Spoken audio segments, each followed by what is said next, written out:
అంతా విధి నిర్ణయం. దానిని ఎవరూ తప్పించలేరు. ఇది ఒకంతకు మంచిదే.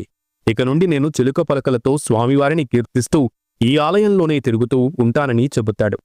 అందుకే అరుణగిరినాథర్ శరీరాన్ని విడిచి చిలకగా మారిన గోపురాన్ని కిలీ గోపురమని పిలుస్తారు.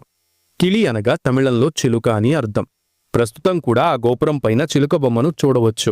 ఇప్పటికీ అరుణగిరినాథన్ చిలుక రూపంలో ఈ ఆలయంలోనే తిరుగుతూ స్వామివారిని కీర్తిస్తూ ఉన్నాడని చెబుతారు. ఈ చిలుక చాలామంది కంటికి కనిపిస్తూ ఉంటుంది.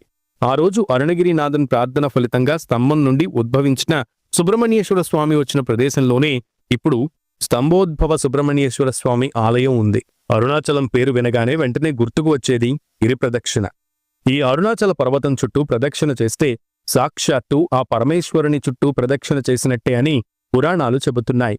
అరుణాచల పర్వతం చుట్టూ గిరి ప్రదక్షిణ చేయడం వలన పాపాలు అన్నీ తొలగిపోయి మోక్షం సిద్ధిస్తుందని